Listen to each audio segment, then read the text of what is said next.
Paulo volta a campo no domingo, às 4 horas da tarde, pela 8ª rodada do Campeonato Paulista contra a Ponte Preta. Hoje, reapresentação depois da folga de 2 dias de carnaval e o clima super leve, super descontraído por aqui, até porque o São Paulo vem de uma grande vitória. No último sábado, venceu o Oeste por 4-0. O ataque tricolor, que vinha sendo tão questionado, voltou a funcionar, marcou 4 gols, algo que não acontecia desde julho do ano passado. O São Paulo ficou 7 meses sem marcar 4 gols em um mesmo jogo. Em julho, dia 22, para ser mais exato, Cuca era o treinador ainda do São Paulo e o tricolor venceu a Chapecoense por 4-0. Vamos acompanhar então as imagens do aquecimento. Na verdade, hoje o treino totalmente aberto, até porque é um treino bem tranquilo, né? Primeiro treino da semana. O tricolor vai ter, como eu disse, essa semana cheia só para treinar e depois uma maratona. Depois vai ficar complicado. O São Paulo vai jogar final e meio de semana. Serão 4 semanas com jogos ou sábado ou domingo, ou quarta ou quinta, porque daí tem a Taça Libertadores da América. O foco total do tricolor a partir da próxima semana passa a ser a Libertadores. Na quinta-feira, dia 5 de março, o tricolor estreia contra o Binacional, jogo fora de casa, jogo lá no Peru. O tricolor ainda vai armar toda uma logística, vai divulgar a viagem, mas com certeza será com antecedência, porque não é uma logística simples. A gente pode ver aqui o Antony treinando, o próprio Alexandre Pato aqui, ele que marcou 2 gols no último sábado. O Pato estava há 6 meses sem marcar. A última vez que ele havia marcado um gol foi contra o Santos no ano passado, em agosto. O Cuca também era o treinador e depois ele viveu esse jejum de 6 meses sem marcar um gol, mas no sábado marcou 2 gols. Antes já tinha 2 gols anulados, também é verdade, contra o Novo Horizontino, mas esses 2 contra o Oeste valeram, viu? Volto com vocês aí no estúdio.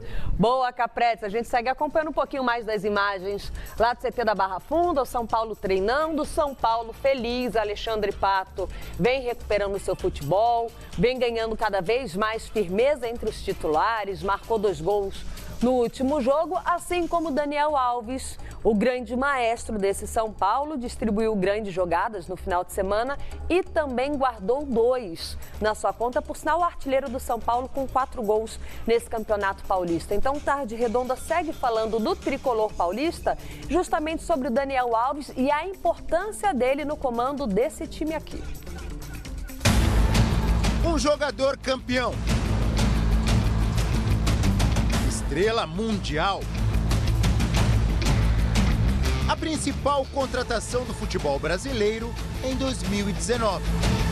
Daniel Alves chegou ao São Paulo para ser muito além de mais um entre os 11 titulares. Craque, campeão em todos os lugares onde passou. Daniel Alves veio ocupar a vaga de Rogério Ceni como o grande nome do time. Jogador que lidere a equipe às glórias. Fique marcado na história do clube. A maioria das coisas, na realidade, vocês não sabem. Então, o Daniel é um cara com o currículo que ele tem, com a condição que ele adquiriu no futebol, ele poderia ter um comportamento muito diferente daquele que ele tem. Ele continua com o mesmo desejo de ganhar, ele tem uma consciência coletiva que é ímpar, ele gosta de fazer com que os outros joguem bem.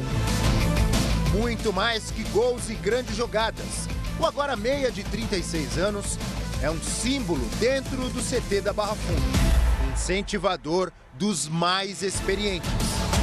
Conselheiro dos mais jovens. E braço direito do chefe.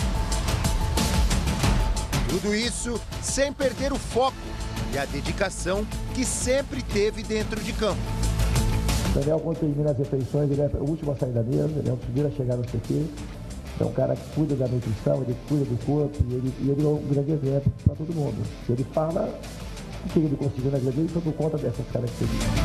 Primeiro título com a camisa tricolor ainda não veio. A fila de 8 anos sem uma taça incomoda. Mas, se depender da carreira de Daniel Alves, o torcedor tricolor pode ficar tranquilo. Vai ser questão de tempo.